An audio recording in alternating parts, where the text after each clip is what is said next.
प्रेरितों के कामों का वर्णन 18वां अध्याय। इसके बाद पौलुस अथेने को छोड़कर कुरिन्थुस में आया और वहां अक्विला नाम एक यहूदी मिला जिसका जन्म पुन्तुस का था और अपनी पत्नी प्रिस्किल्ला समेत इतालिया से नया आया था, क्योंकि क्लौदियुस ने सब यहूदियों को रोम से निकल जाने की आज्ञा दी थी। सो वह उनके यहाँ गया और उसका और उनका एक ही उद्यम था, इसलिए वह उनके साथ रहा और वे काम करने लगे और उनका उद्यम तंबू बनाने का था। और वह हर एक सब्त के दिन आराधनालय में वाद विवाद करके यहूदियों और यूनानियों को भी समझाता था। जब सीलास और तीमुथियुस मकिदुनिया से आए तो पौलुस वचन सुनाने की धुन में लगकर यहूदियों को गवाही देता था कि यीशु ही मसीह है। परंतु जब वे विरोध और निंदा करने लगे तो उसने अपने कपड़े झाड़कर उनसे कहा, तुम्हारा लोहू तुम्हारी ही गर्दन पर रहे, मैं निर्दोष हूं। अब से मैं अन्य जातियों के पास जाऊंगा। और वहां से चलकर वह तीतुस युस्तुस नाम परमेश्वर के एक भक्त के घर में आया, जिसका घर आराधनालय से लगा हुआ था। तब आराधनालय के सरदार क्रिस्पुस ने अपने सारे घराने समेत प्रभु पर विश्वास किया और बहुत से कुरिन्थी सुनकर विश्वास लाए और बपतिस्मा लिया। और प्रभु ने रात को दर्शन के द्वारा पौलुस से कहा, मत डर, वरन कहे जा और चुप मत रह, क्योंकि मैं तेरे साथ हूं और कोई तुझ पर चढ़ाई करके तेरी हानि न करेगा, क्योंकि इस नगर में मेरे बहुत से लोग हैं। सो वह उनमें परमेश्वर का वचन सिखाते हुए 1.5 वर्ष तक रहा। जब गल्लियो अखाया देश का हाकिम था तो यहूदी लोग एका करके पौलुस पर चढ़ आए और उसे न्याय आसन के सामने लाकर कहने लगे कि यह लोगों को समझाता है कि परमेश्वर की उपासना ऐसी रीति से करें जो व्यवस्था के विपरीत है।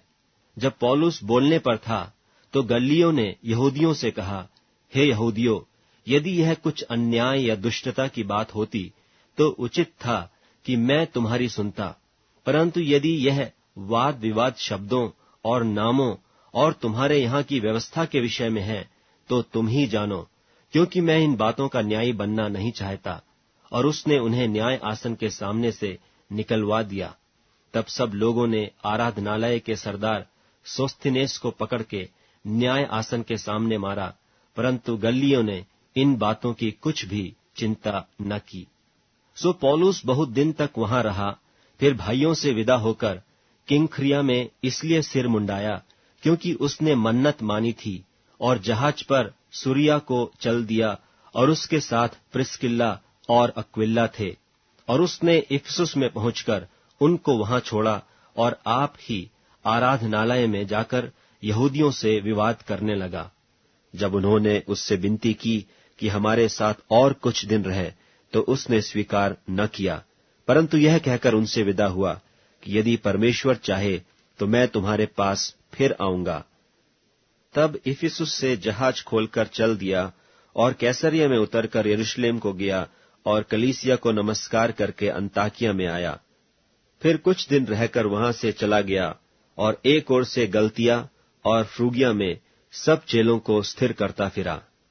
अपुल्लोस नाम एक यहूदी जिसका जन्म सिकंदरिया में हुआ था, जो विद्वान पुरुष था और पवित्र शास्त्र को अच्छी तरह से जानता था, इफिसुस में आया।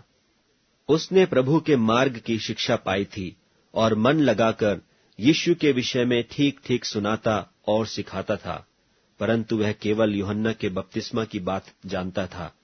वह आराधनालय में निडर होकर बोलने लगा, पर प्रिस्किल्ला और अक्विला उसकी बातें सुनकर उसे अपने यहाँ ले गए और परमेश्वर का मार्ग उसको और भी ठीक ठीक बताया। और जब उसने निश्चय किया कि पार उतरकर अखाया को जाए तो भाइयों ने उसे ढाढ़स देकर चेलों को लिखा कि वे उससे अच्छी तरह मिलें।